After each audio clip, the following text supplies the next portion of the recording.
Violence at a white nationalist rally in Charlottesville opens a dialogue in Kansas over hate crimes. The governor is hoping more money will help fill the staffing holes at El Dorado and other state prisons. Questions about the state's computer systems and security after a series of major crashes and hacking incidents.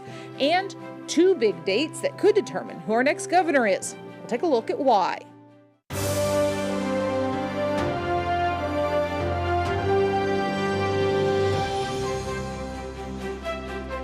We now have a better idea of who will be running for governor, though that can still change. The answers run from a 16-year-old Wichita high school student to candidates who've been in politics longer than he's been alive. I'm Pilar Pedraza. Welcome to Kansas Week. Whoever the next governor is, that person will face a lot of concerns across the state, from computer security to staffing at El Dorado Prison. After a summer filled with revelations about Kansas prisons not having enough guards and increasing discipline problems, the governor Thursday announced raises across the board.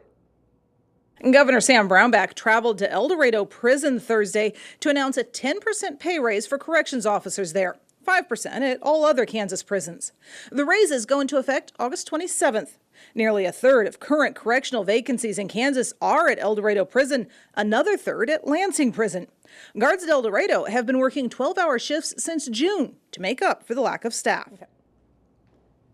Now, here to help us get a better idea of what all this means and why it's important to you, we have Representative Chuck Weber from Wichita, Republican, and Representative John Carmichael, a Democrat, also from Wichita. Let's start first with the history of all of this. We've been hearing about it for several weeks throughout the summer now. Is this raise enough to deal with the problem?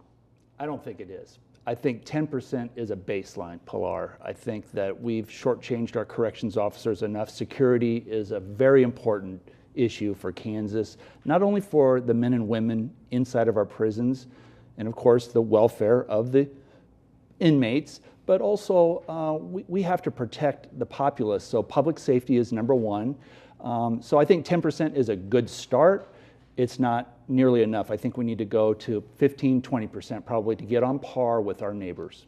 Well, of course, this really isn't a 10% raise. It's a 5% raise for most corrections employees with a 10% raise only at El Dorado. But it is endemic of a much larger problem, and that is underpayment of state employees. And this has happened because for the past 6 years, the Brownback-Collier administration has bankrupted the state. In El Dorado, I was talking with some corrections officers a couple weeks ago. You can take a job at over $20 an hour driving a truck, and you can work at the state prison even with these raises at, I think, the starting salary $15, $57 an hour. Who would want to take that job in an overcrowded, unair-conditioned prison with violence going on virtually daily?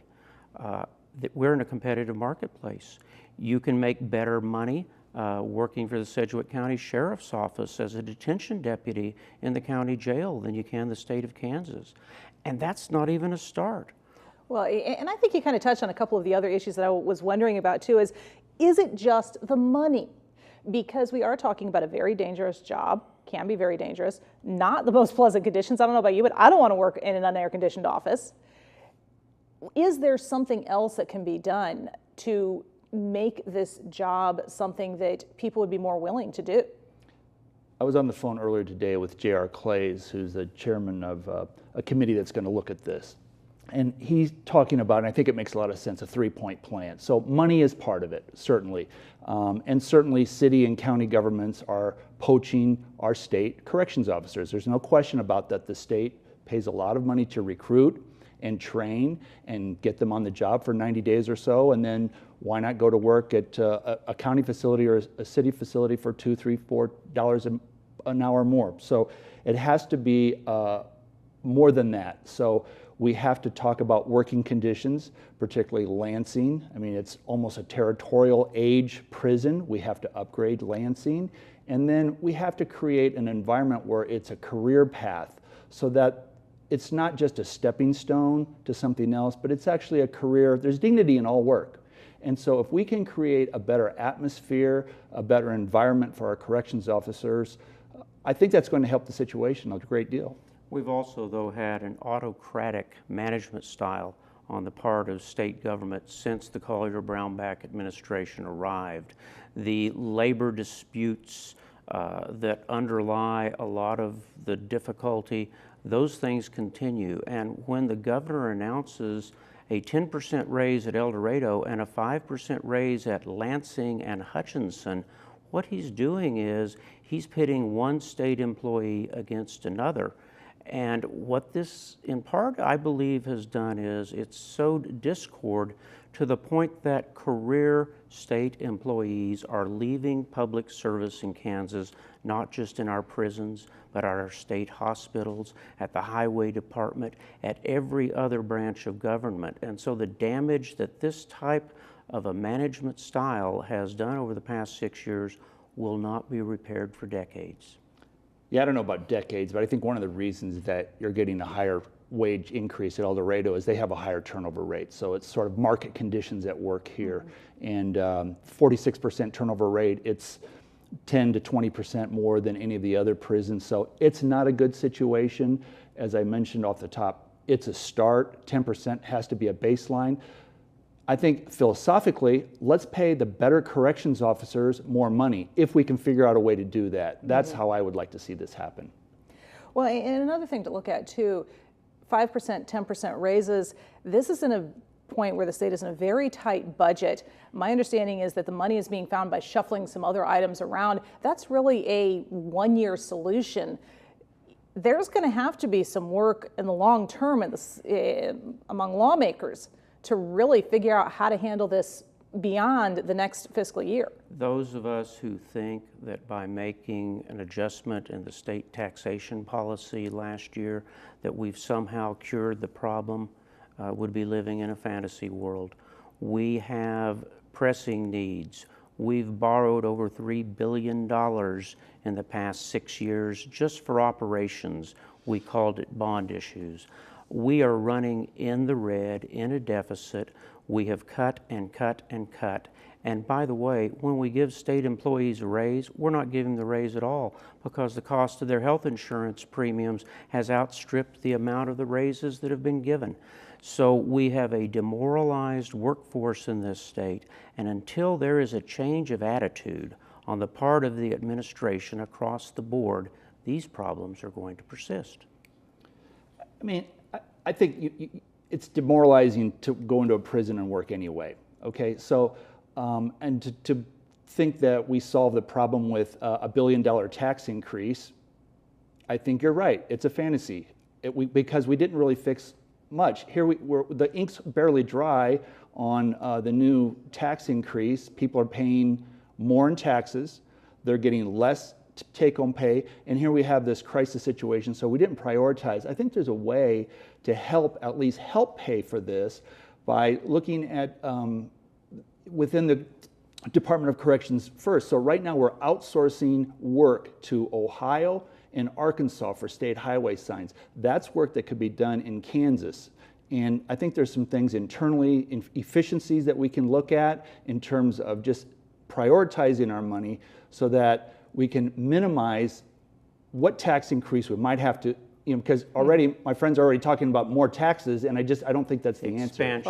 Well, we're going to have to leave that there as the last word for that topic because there's so many other things we need to talk about. Another mounting concern for Kansas voters, the state's aging computer system, the security of your personal information, not to mention taxing your time and patience. This last week, unknown computer problems crashed the system Kansas uses to process child abuse reports and welfare applications, among other things. Operators told Kansans they'd need to call in reports until further notice. That lasted for a little over a day. This just the latest computer problem as Kansas struggles with its decades-old IT systems. KCUR Radio reports the state missed yet another go-live date this summer in its efforts to transfer state driver's license records to an updated electronic system. A February audit showed, quote, serious gaps in IT security in several systems. Then there was the hack into a Kansas system last spring that gave hackers access to millions of Kansans' personal information. I guess my first question for you guys is this kind of the perfect storm? We've got an aging system. We're not the only state dealing with aging systems. I mean, shoot, the shuttle ran on systems from the 60s and 70s until we stopped it just a few years ago. But an aging system, we've had financial difficulties in the state for several years now. So there really hasn't been any money to make upgrades, and yet people are wanting more and more IT services from the state. The specific circumstance at DCF is an exemplification of what's happened statewide in IT services.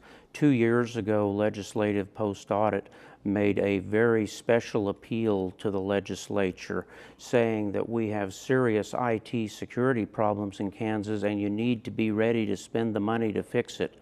We didn't fix it. As a result, over 500,000 Kansans' Social Security numbers were compromised by the Department of Labor and its contractors. DCF is in the same boat, antiquated systems, poor planning, and you can all remember what happened at the DMV and our vehicle registrations a couple of years ago. It has been gross incompetence by this administration for 6 years and a lack of attention to infrastructure that needs to be maintained. This is a problem that dates back to 2007. So it's not the current administration. It goes way back before the current administration. It's a highly complex system. So I have a son who's on the CanCare system. When I go on there to get Billy's services, it's a lot of questions. So you have all of these mandates from the feds. They're asking you to do different things. And also, they change. So you have a communication from the feds down to the state and then to a programmer. I'm not trying to make excuses for the programmers that are in charge of this. All I'm saying is that it's highly complex, and Kansas isn't the only state to run into this. The state of Rhode Island has, and Massachusetts has the same kind of problems. They've been sued by recipients. So we need to fix it. My focus since I came into the legislature was better navigation, and this is part of it. Representative, if you want to talk about CanCare, when SRS was administering a single unified system, providers and clients didn't have these types of problems. It did. Excuse me, Representative. When we implemented this 3 different private contractor system, all with 3 different systems, 3 different sets of requirements, we created a tsunami, and it hasn't gotten better. It continues to get worse. It's not 3 different kinds of requirements, and I lived it, sir. Well, my son, my spouse worked for one of the major providers during the entire implementation time. The difference, I think you're wrong, Representative. The difference with our service level pre-CanCare to now is night and day. I also know that that's not the same for everyone, and I'm trying to do what I can to make this a nonpartisan issue, and let's make the system work better. Well, and I'm going to interject here real quick. It's obvious that even amongst us as we're discussing it, the difficulties raised in dealing with this, the security, the frustrations, very, very personal for everybody, and no different for the Kansans on the street as we deal with it. Well, folks have to take a realistic look at what's happened and make meaningful changes. Okay, and we're going to leave that there. It's probably the most talked about story nationwide this last week, the White Pride March on Charlottesville. The event degenerated into violence with 3 deaths. One Kansas congressman wants your town to take the lead in the fight against race violence. It began with a nighttime torchlit march and racist chants. It ended with violent confrontations and 3 people dead. 1 killed when police say a man in town for the White Pride rally deliberately drove into a crowd of counter-protesters. On Monday, Kansas Senator Pat Roberts said he thought the best way to fight violence like this was to start at home in Kansas towns. He told a Wichita crowd, quote, "The answer is for Wichita and other cities to pass an ordinance with regards to hate crimes and then give law enforcement the opportunity, when they see trouble starting, stop it right there." Roberts said he's worried about the state of the First Amendment as people are less and less willing to talk to each other. I guess the biggest question I have on this is, can local laws really make a difference in this? We are dealing with a federal issue, First Amendment versus public safety. What is there that locally, state and city, that can be done? Well, I don't really know what the senator was talking about when he made this suggestion. That right under the First Amendment is a United States constitutional right, and it is an area where all Americans have the right to express their thoughts, but all of us have a right to security and safety in doing that. The sad thing in Kansas is that we have a Secretary of State who has been at the forefront of trying to develop and encourage racial animus, and he works hand in hand with our president to disenfranchise voters and to feed the flames of prejudice, and it's unfortunate. I want to first say that I want to completely disavow the KKK, the skinheads, the Nazis down in Charlottesville. What they're doing is reprehensible. I would strenuously disagree that our president and our Secretary of State are somehow fanning the flames of racism. We need a serious discussion about racism in this country, and it's very difficult to do that when we fan the flames with rhetoric and other statements. I was thinking to myself, I was at Gettysburg a couple of years ago, and there are monuments scattered throughout that battlefield. And I was thinking about, are we going to tear down the Confederate monuments in Gettysburg? It's a very complex issue, and it's one that I think we need to have a serious discussion about. And I would agree with my colleague that I don't know what Senator Roberts or whoever, Senator Moran, were talking about either, because the First Amendment is also, it's a very difficult situation that we have to run the tightrope on. Kansas entered the Union as a free state. We still are a state where equal rights are the law, and fortunately, we don't have a great deal of these 1920s era Confederate monuments. So hopefully we don't have that. But that's not to say we don't have a problem, because the vestiges of prejudice and segregation survive to this day, and we've got to work to stop it. Do you see this being something that will come up in the next session? It's hard to say. I mean, I don't know what we can do on the state level to stop prejudice, other than to have a good conversation about it, an honest conversation where we're not throwing stones at each other, where we're not firing charges of racism at each other, because I think there are many people that are afraid, black, white, whatever, they're afraid to enter the conversation. One place we could start is by eliminating a voter registration system that discriminates against people who are not from Kansas. It's harder to register to vote in Kansas if you're from another state, and as a result, people don't. And I suggest a lot of that has to do with our Secretary of State's attitude towards immigrants. Well, we're going to leave that there. Thank you, gentlemen, so much for joining me today. I really appreciate the perspective that you have provided, the insight that we are getting into how some of these things work and what we can expect from the next session. Thanks for Hope to see you having me. again soon. Yep. We're 12 months out from the primary in the 2018 Kansas governor's race and starting to get a feel for who is serious about wanting the job. They cover a wide range of ages, experience, and political beliefs. While some haven't officially announced their run, we know they are pretty serious about running because they've appointed campaign treasurers and official paperwork with the state. These candidates can now begin raising money to run those campaigns. Among the new names we've learned in the last couple of weeks, Wichita Democrat Jim Ward, who's expected to make a formal announcement over the weekend, 16-year-old Wichita high schooler Jack Burgesson, who's made national news with his run, and the current lieutenant governor, Republican Jeff Collier, who's expected to have the incumbent's inside lane in the governor's race after he takes over for Sam Brownback. They join an increasingly crowded field of candidates, with as many as 5 candidates in the state's first contested Democratic primary in decades, and 7 Republicans so far, battling it out to take over the governor's office. This could be one of the most contentious races in state history. So what will be the deciding factor? Well, let's take a look. We have joining us today Dion Leffler from the Wichita Eagle, Neil Allen, political scientist from Wichita State University, and Will Ravenstein, editor of the Wellington Daily News. We're going to take a look at some of these issues. I guess the first question I have is these numbers.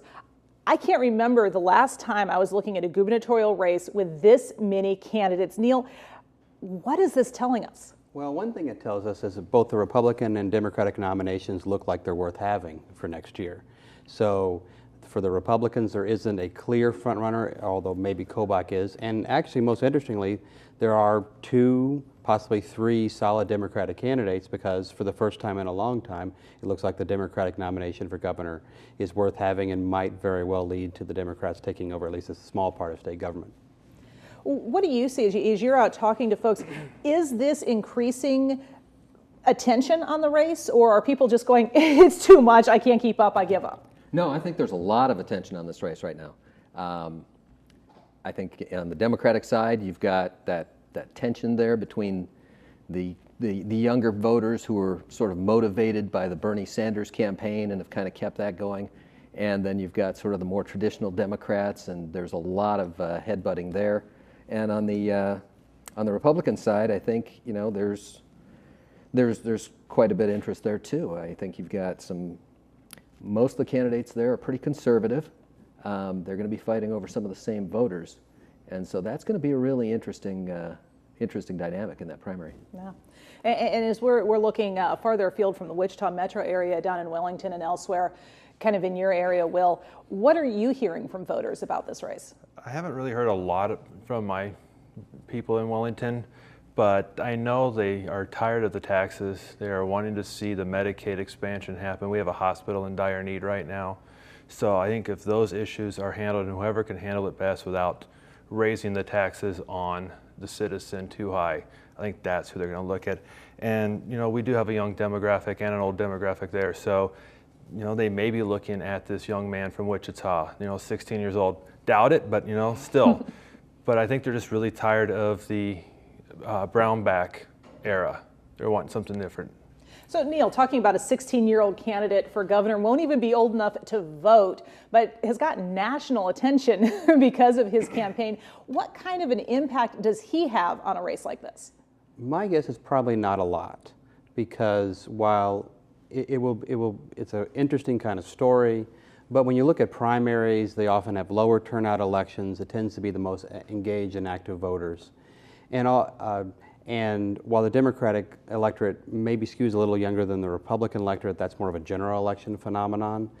But I think Diane brought out something useful, is that what really matters in Democratic primaries these days is whether you can activate a Sanders versus Clinton kind of fight. And if you do, the Sanders folks are in a big advantage position right now, and you can see that in the special election candidate selection that produced James Thompson. But I don't think that a 16-year-old is necessarily going to be able to activate that kind of folks. But it is an interesting story, and it does show that the only way to further democracy or values you have is to step forward and get in the game. All right.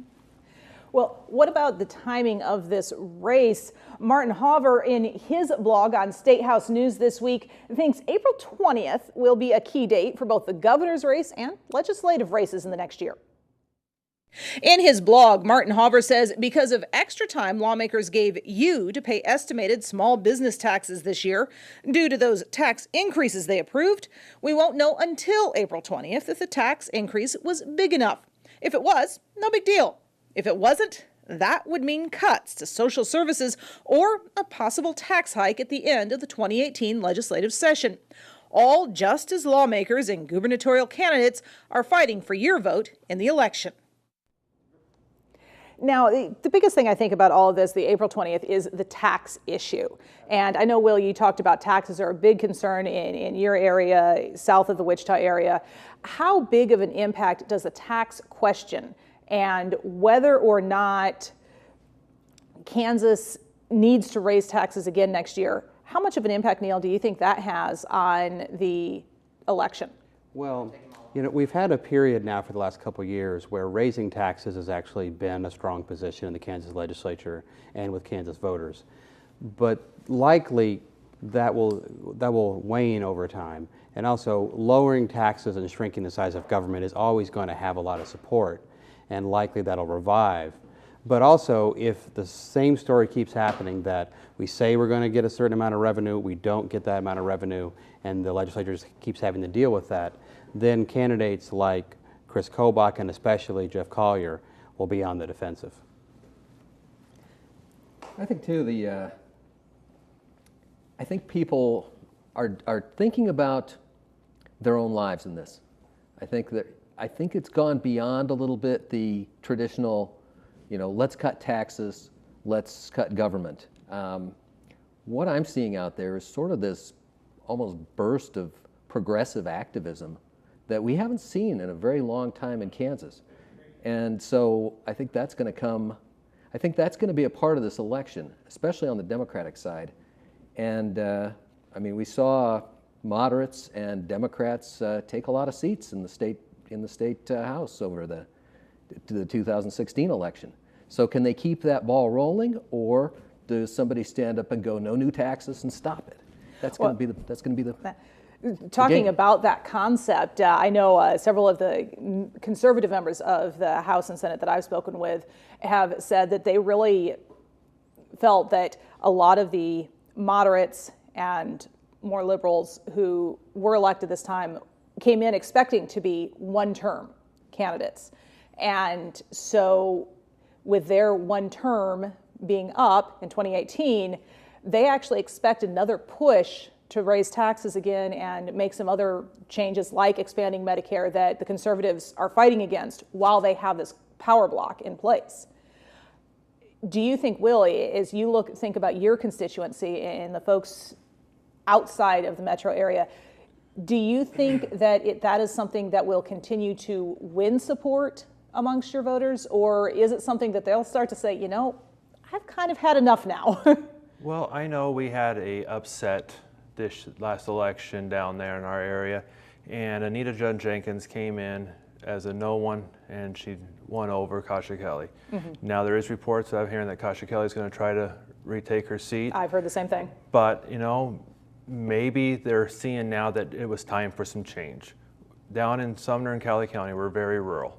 Yes, we do have Winfield, Wellington, but we're very rural. And Anita seemed to have the farmers' votes, and she seemed to have their voices in her head when she does her choices. So I think it's dependent on where you're at.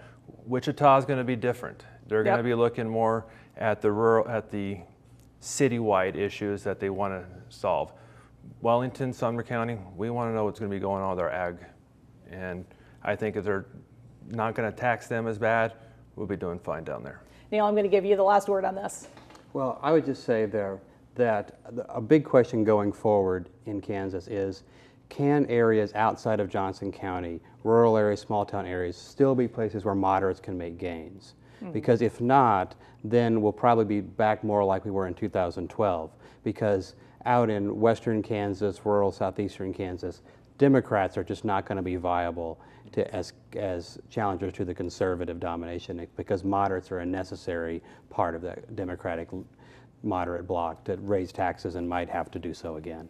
Well, certainly not the last time we're going to have this discussion. We've got 12 months to the primary, 16 months to the general election. We'll be back talking about this quite a bit. Thank you so much for joining us, and I hope to hear from you again soon. An interesting discussion, and I'm glad that you guys were here for it as well. You can continue the conversation with us online.